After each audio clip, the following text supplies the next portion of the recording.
అప్పుడు దాకా స్తుతించినటువంటి ఆ స్తుతి అంతటిని కూడా పక్కన పెట్టి దేవుని దూషించడం ప్రారంభిస్తాం. మనకు తెలిసింది అదే. కానీ యోబు ఎంత యుక్తంగా ఉన్నాడో తెలుసా, ఎంతగా దేవుని మనస్సు ఎరిగిన వాడై ఉన్నాడో తెలుసా. అందుకని యోబు ఏమంటున్నాడు తెలుసా, ఇదిగో నేను ఈ భూమి మీదకి దిగి వచ్చినప్పుడు దిగంబరిగానే దిగి వచ్చాను, నేను ఇక్కడ నుండి వెళ్ళిపోయేటప్పుడు మరలా దిగంబరిగానే వెళ్ళిపోతాను.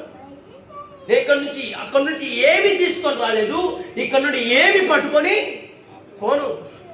మీకు విషయం తెలుసా, ఎంత పెద్ద కోటీశ్వరుడైనా సరే చచ్చిపోతే వారి ఒంటి మీద ఉన్న మల్తాడు కూడా తీసేసి కట్ చేసి మరి కాల్చేస్తారు తెలుసా.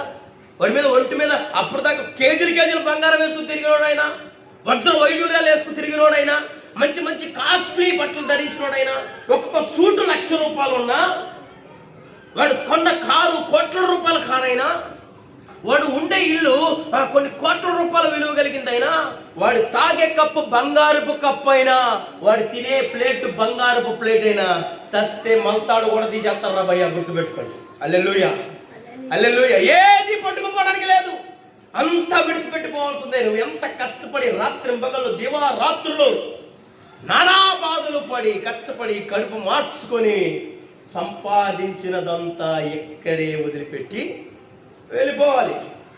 అదే యోబు భక్తుడు అన్నాడు, నేను దిగంబరిగానే వచ్చాను, మరలా దిగంబరిగానే. అబ్బా, ఈ సంపాదన కోసం ఎన్ని అబద్ధాలండి, ఎన్ని మోసాలండి, జనాలను ముచ్చడం, ఎన్ని భయంకరమైన పరిస్థితులు, ఎంతో మందిని అన్యాయంగా కొట్టడం, తిట్టడం, నానా ఇబ్బందులు పెట్టడం.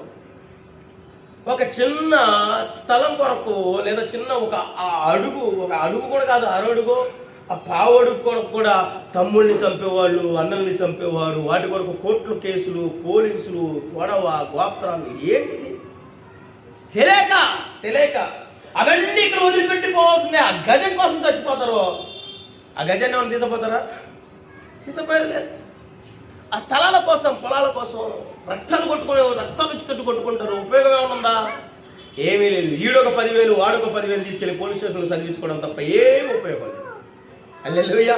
అది కూర్చొని మాట్లాడుకుంటేనే ఉన్న ఆ అడుగులోనే నీకు అడుగు నాకు అడుగు అని శుభ్రంగా పంచుకుంటే ఒక పని అయిపోతుంది. కానీ అది చేయరు, మొత్తం నాకే కావాలబ్బా, ఎల్లకాలం మీరు బతికేస్తుంది. మరి సంవత్సరాలు కోట్ల సంవత్సరాలు ఈ భూమి మీద బతికేస్తుంది, అంతా నాకే కావాలి. కొంతమందికి తిన్న అన్నం కూడా ఆ ప్లేట్లో తింటుండగానే పక్కన ప్లేట్లో కూడా కావాలి, లేకపోతే ఇది ఎక్కడ ముందు.